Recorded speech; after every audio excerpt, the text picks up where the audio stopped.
Ayan mga kabaslag, nandito tayo ngayon sa part 2 natin, continuation itong paglalagay natin ng mga plain sheet para yung tubig pagka malakas ang ulan hindi tumagos dito sa ating apartment. Mapapansin niyo ito, so magkabila ang gilid yan, wala siyang overlapping. Kaya kapag malakas ang ulan, possible na pumasok dito, di ba? So ginawa natin ngayon, nilibelan natin ito. Yung una nating vlog, nakalibel yan.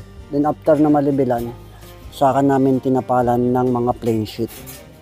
Ayan, kaya medyo nakalago na tayo dito. Mga ilang plain sheet na lang, siguro tatlo mahigit na plain sheet. Tapos na yung hanggang dulo. Pero meron pa rito sa taas. Ito naman ngayon ang tatrabahuin namin itong sa taas na to. Magsisiroho tayo dito ng plain sheet. Yan. Then after nating masirohoan ng plain sheet, maaaring katingin natin yun doon. Saka tayo maglalagay ng flashing doon. Kumbaga parang pasaklob siya. Kaya ang lagay ng plain sheet nito, halimbawa, na ito nakakain yan dito, nakatakip ng ganito. Then ito namang mga ganito, kagaya ito, nasobrahan sa pag galit na galit siguro yung nagpako nito. Yan nasisira yung plain sheet. Yung nakaraan, dalawa silang bumanat dito. Ayun. So ang gawin naman dito sa banda na to, ipapailalim dito yung plain sheet.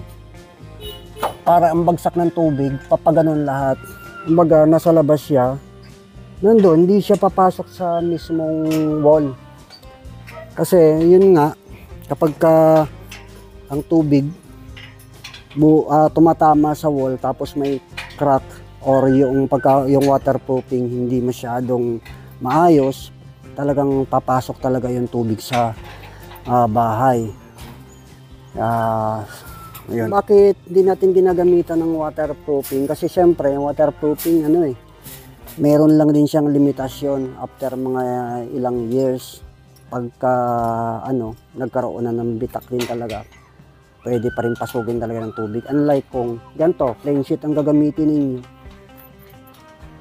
Yan, lifetime na halos yan. Hanggat hindi yan nasisira, hanggat di natatanggal, matanggal ba naman yan? Ang dami nang nilagay na pako, di ba? Kaya ang gagawin namin ito, pagka nailagay na namin lahat ng mga plain sheet na yan, susundan na namin ng sealant itong mga pako na to. Kasi para yung tubig hindi talaga tatagos doon.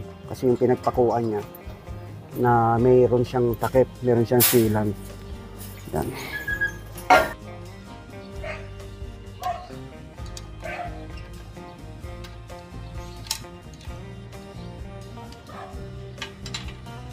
Diba yun? 8 feet ang haba.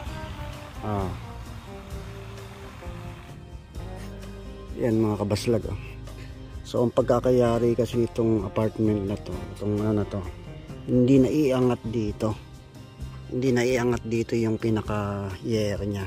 Kaya nangyayari, pagka natikal itong gilid na to, pag natikal to, bulkasil bulkasil nilagay nila rito papasukin ng tubig yun, papaloob. Kaya talagang tatagas talaga siya. Ngayon gagawin namin dito, yung sosobra dito sa plain sheet na nilagay namin, paangat, gagawin namin parang pinaka-flashing, papakain. Parang ganun yung ginawa yung unang nagtapal do sa may kabila ng plain sheet. Ganyan ang ginawa. Ano, makikita niyo yan, pinakain na siya. So ang bagsak na ng tubig yun, nasa yero na siya. Hindi kagaya nito na dadaan pa muna rito sa wall na to bago babagsak sa yero. So ang ibang mga sobra, maaaring sipsipin yan, papasok dun sa loob.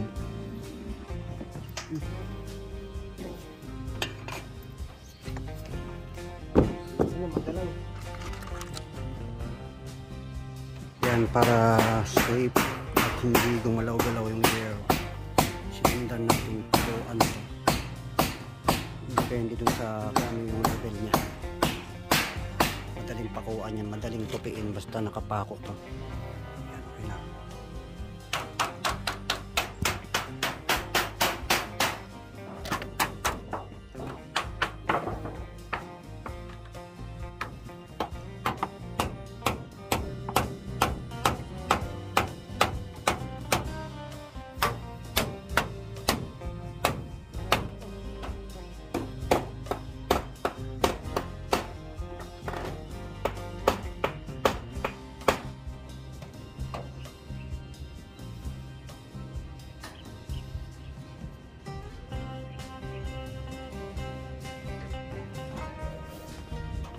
Ayan mga kabaslag, dito tayo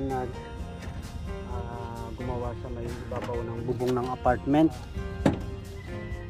Ayan. So, magsisiroho na kami ngayon kaya kailangan namin napitikan itong ano to. Dali lang ha. Yan na, binanat ko na.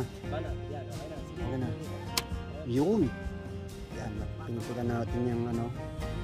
Yan, may pitik na siya para sinukat namin yung ano din yung guguntingin ito. After nito, dito siya pang siroho sa sunod na to.